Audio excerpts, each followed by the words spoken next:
So, ladies and gentlemen, thank you for your patience. Sorry for the slight delay in the start.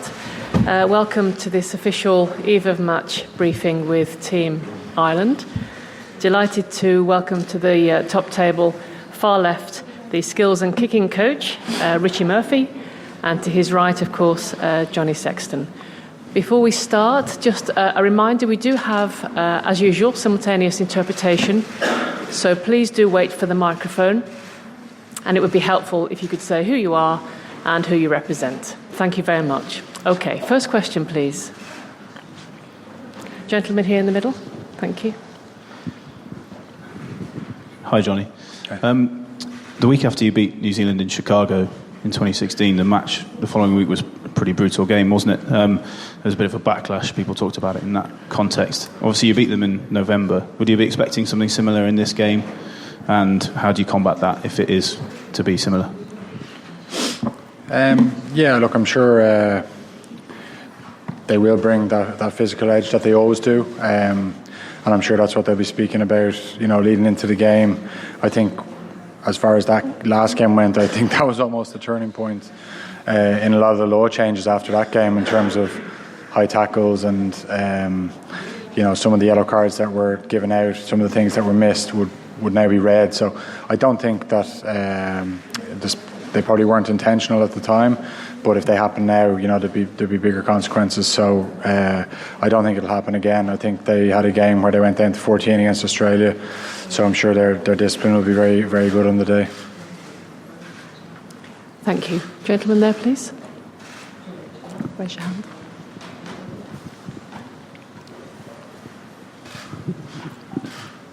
Jonny, you described on Monday that this game, obviously tomorrow, is the biggest of your career. How do you go about preparing for that, more or less keeping a lid on everything that distracts from that?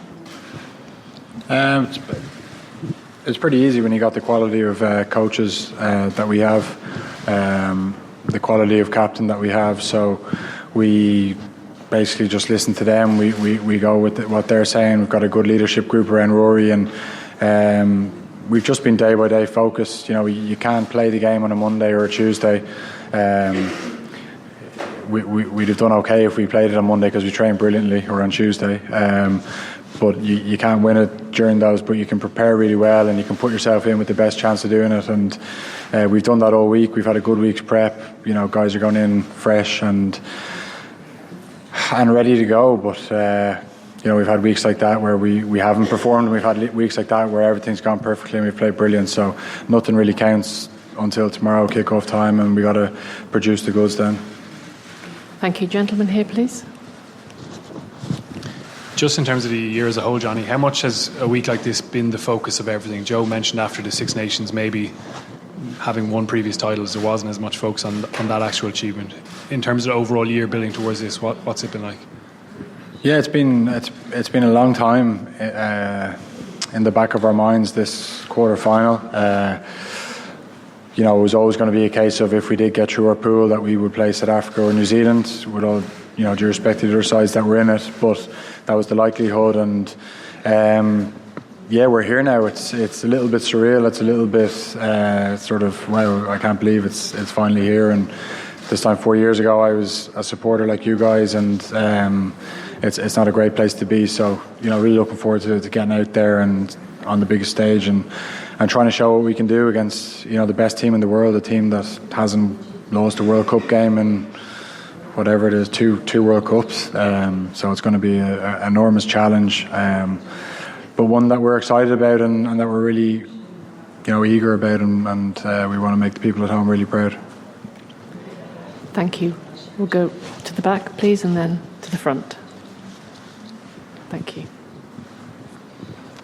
Jonny, this New Zealand backline's quite inexperienced. Could that work in your favour? Could you take advantage? Inexperienced? Relatively. To the old lads like us. It's not something I saw when I looked at their backline. Even their bench, I think, has a few caps, with Sonny Bill Williams there. And No, look, there is a couple of guys in there that their wingers only have a couple of caps, a few caps each, and Richie Mwanga has only just come on the stage. But they've been all three have been really, really impressive, and they've had some pretty big games under their belt. Like if you go to that South Africa game, even in the pool, they've performed really well there, and they're the foreign players. They're the guys that were outstanding for the Crusaders all year. They've got that winning mentality, and I'm sure that's why they're picked. Thank you. Jonny, you've achieved so much in the green jersey, in the blue jersey. Irish rugby's come on so much over the last 15-20 years, and in your time. How does Ireland's record at this tournament sit with you, given everything you've achieved outside of it? Yeah, of course we'd like it to be better, but it has been. It is what it is. There's nothing we can do about the previous results. All we can do now is concentrate on putting in our best performance tomorrow, and that'll give us a chance. And if we can walk off that pitch tomorrow having played our best, given everything, we'll be able to look at ourselves no matter what. And that's all we can focus on. Records about the tournament. It's not something that we've already spoken about. We of course we know that we can make history and we can create something a little bit special if we do that. But I can't really speak about Ireland's record because it's been a different group every time. Thank you. Over at the front, please. Richie, this one's for you.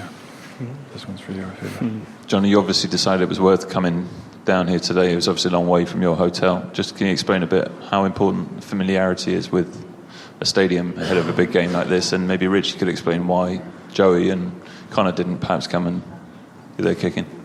You go first.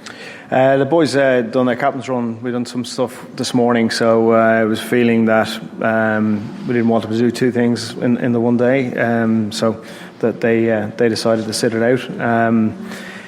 Both guys are comfortable with where they're at. Jonny likes to go and likes to see the stadium. He's never been here before. Joey was here a couple of years ago, so it was just a case that we left it up to the players themselves, and that's the way that cards fell, really. Yeah, and same for me. I just didn't want to break routine really before a big game. I've never not kicked in the stadium the day before a game. I wasn't going to start something new now. So I just wanted to get my preparation done as usual. Had the bus to myself, as you saw. Had the pitch to myself, which was a bit strange. I able to chill out in the bus and do the same on the way back. Thank you. Come to the front and then to the gentleman there. Thank you.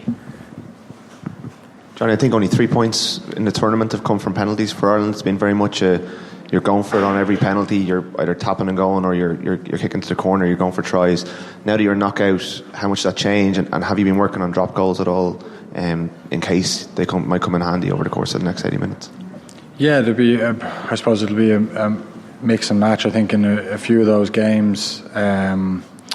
Well, especially the Scottish game, I can't speak for the Japan game, but in the Scotland game, it wasn't necessarily the plan to not take three.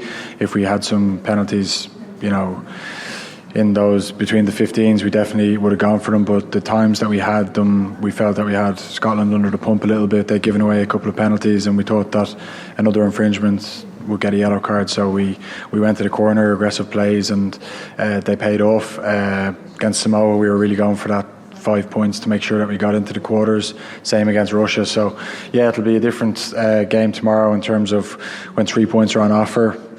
We might take them. We might not. We might try and be aggressive.